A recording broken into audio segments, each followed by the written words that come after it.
ನಮಸ್ಕಾರ, ಎಲ್ಲರಿಗೂ ಸ್ವಾಗತ.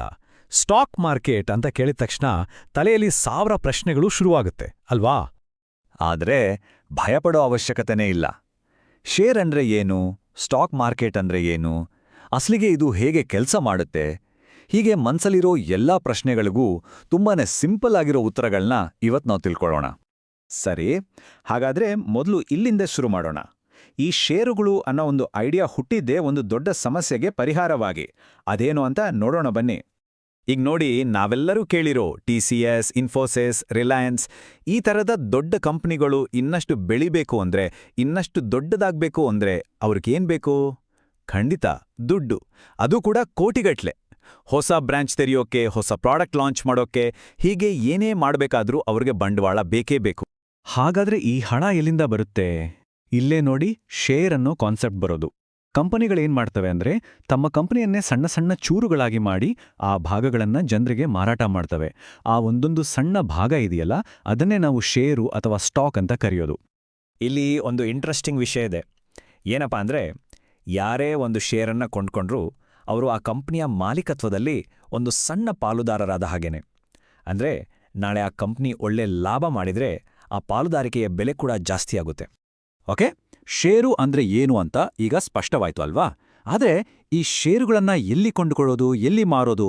ಅದಕ್ಕಾಗಿಯೇ ಇರೋದು ಷೇರು ಮಾರುಕಟ್ಟೆ. ಸ್ಟಾಕ್ ಮಾರ್ಕೆಟ್ ಅಂದ್ರೆ ತುಂಬಾ ಸಿಂಪಲ್.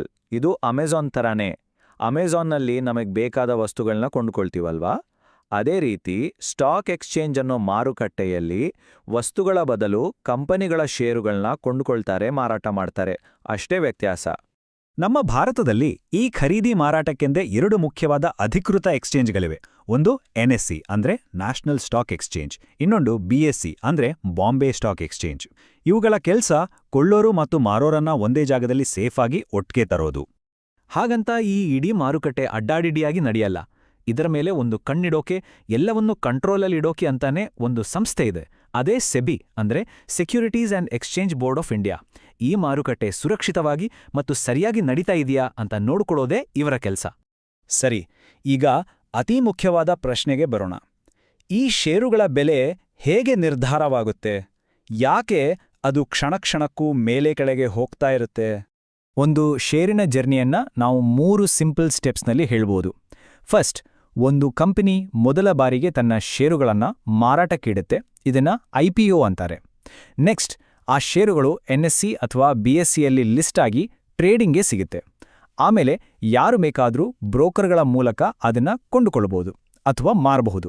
ಒಂದು ಷೇರಿನ ಬೆಲೆ ಏರಿ ಇಳಿತಕ್ಕೆ ಮೂಲ ಕಾರಣ 2 ವಿಷಯಗಳು: ಬೇಡಿಕೆ ಮತ್ತು ಪೂರೈಕೆ, ಅಂದ್ರೆ ಡಿಮ್ಯಾಂಡ್ ಮತ್ತು ಸಪ್ಲೈ. ತುಂಬಾ ಸಿಂಪಲ್. ಒಂದು ಕಂಪನಿಯ ಷೇರುಗಳನ್ನ ಕೊಂಡುಕೊಳ್ಳೋಕೆ ತುಂಬಾ ಜನ ಬಂದ್ರೆ, ಅಂದ್ರೆ ಡಿಮ್ಯಾಂಡ್ ಜಾಸ್ತಿ ಆದ್ರೆ, ಅದರ ಬೆಲೆ ತಾನಾಗೇ ಮೇಲೆ ಹೋಗುತ್ತೆ. ಇದರ ಉಲ್ಟಾ, ಒಂದು ಷೇರನ್ನ ಮಾರೋಕೆ ಜಾಸ್ತಿ ಜನ ಬಂದ್ರೆ, ಅಂದ್ರೆ ಸಪ್ಲೈ ಜಾಸ್ತಿ ಆದ್ರೆ, ಅದರ ಬೆಲೆ ಕೆಳಗಿಳಿಯುತ್ತೆ. ಇಷ್ಟೆಲ್ಲ ಆಯ್ತು. ಈಗ ಈ ಆಟದ ಕೊನೆಯ ಫಲಿತಾಂಶದ ಬಗ್ಗೆ ಮಾತಾಡೋಣ, ಅಂದ್ರೆ ಲಾಭ ಮತ್ತು ನಷ್ಟ. ಸ್ಟಾಕ್ ಮಾರ್ಕೆಟ್ನಲ್ಲಿ ಗಳಿಸಲು ಮುಖ್ಯವಾಗಿ 2 ದಾರಿಗಳಿವೆ. ಮೊದಲನೆಯದು ಕ್ಯಾಪಿಟಲ್ ಅಪ್ರಿಸಿಯೇಷನ್, ಅಂದ್ರೆ ಕಡಿಮೆ ಬೆಲೆಗೆ ಷೇರು ಖರೀದಿಸಿ ಅದರ ಬೆಲೆ ಹೆಚ್ಚಾದಾಗ ಮಾರಾಟ ಮಾಡಿ ಲಾಭ ಗಳಿಸುವುದು. ಎರಡನೆಯದು ಡಿವಿಡೆಂಡ್. ಕಂಪನಿ ಚೆನ್ನಾಗಿ ಲಾಭ ಮಾಡಿದಾಗ ಆ ಲಾಭದ ಒಂದು ಸಣ್ಣ ಭಾಗವನ್ನು ತನ್ನ ಷೇರುದಾರರಿಗೆ ಹಂಚುತ್ತೆ. ಇದನ್ನೇ ಡಿವಿಡೆಂಡ್ ಅಂತ ಕರೆಯೋದು. ಬನ್ನಿ, ಈ ಎಲ್ಲಾ ವಿಷಯಗಳನ್ನ ಒಟ್ಟಿಗೆ ಸೇರಿಸಿ ಒಂದು ಸಿಂಪಲ್ ಉದಾಹರಣೆ ಮೂಲಕ ಲಾಭ ಹೇಗಾಗುತ್ತೆ ಅಂತ ನೋಡೇ ಬಿಡೋಣ. ಅಂದ್ಕೊಳ್ಳೋಣ, ABC ಅನ್ನೋ ಕಂಪನಿಯ 10 ಷೇರುಗಳನ್ನ ತಲಾ ₹100 ಖರೀದಿಸಲಾಯಿತು. ಹಾಗಾದ್ರೆ ಒಟ್ಟು ಹೂಡಿಕೆ ಎಷ್ಟಾಯ್ತು? ₹1000. ಸ್ವಲ್ಪ ಸಮಯದ ನಂತರ ಕಂಪನಿ ಒಳ್ಳೆ ಪರ್ಫಾರ್ಮೆನ್ಸ್ ಕೊಡುತ್ತೆ ಮತ್ತು ಷೇರಿನ ಬೆಲೆ ₹100ಯಿಂದ ₹150ಗೆ ಏರಿಕೆ ಕಾಣುತ್ತೆ. ಈಗ ಆ 10 ಷೇರುಗಳ ಹೊಸ ಮೌಲ್ಯ ₹1500 ಆಗಿರುತ್ತೆ, ಸರಿನಾ?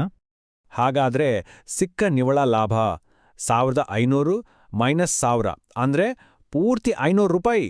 ನೋಡಿ, ಹೀಗೆ ಸ್ಟಾಕ್ ಮಾರುಕಟ್ಟೆಯಲ್ಲಿ ಬೆಲೆ ಏರಿಕೆಯಿಂದ ಲಾಭ ಗಳಿಸಬಹುದು. ಆದರೆ ಒಂದು ವಿಷಯ ಯಾವಾಗ್ಲೂ ನೆನಪಿನಲ್ಲಿರಬೇಕು. ಇಲ್ಲಿ ಲಾಭದ ಸಾಮರ್ಥ್ಯ ಇರೋ ಹಾಗೇನೆ ನಷ್ಟದ ಅಪಾಯವೂ ಇದ್ದೇ ಇರುತ್ತೆ. ಬೆಲೆಗಳು ಏರೋ ಹಾಗೆ ಇಳಿಯಲೂಬಹುದು. ಅದಕ್ಕಾಗಿಯೇ ಜ್ಞಾನ ಇಲ್ಲಿ ತುಂಬಾನೇ ಮುಖ್ಯ. ಅದಕ್ಕೆ ಹೇಳೋದು, ಹಣವನ್ನ ಹೂಡಿಕೆ ಮಾಡುವ ಮೊದಲು ಜ್ಞಾನದಲ್ಲಿ ಹೂಡಿಕೆ ಮಾಡುವುದು ಅತ್ಯಂತ ಮುಖ್ಯವಾದ ವಿಷಯ. ಅದೇ ನಮ್ಮ ಮೊದಲ ಹೂಡಿಕೆ. ಹಾಗಾದ್ರೆ ಇವತ್ತಿನ ಈ ಚರ್ಚೆಯಲ್ಲಿ ಷೇರು ಮಾರುಕಟ್ಟೆಯ ಬೇಸಿಕ್ಸ್ ಅನ್ನ ನಾವು ಸರಳವಾಗಿ ಅರ್ಥ ಮಾಡ್ಕೊಂಡಿದ್ದೀವೆ. ಈಗ ಈ ಅಡಿಪಾಯದ ಮೇಲೆ ಮುಂದಿನ ಕಲಿಕೆಯ ಹೆಜ್ಜೆ ಏನಾಗಿರ್ಬೋದು ಅನ್ನೋದನ್ನ ಯೋಚಿಸಬೇಕಿದೆ.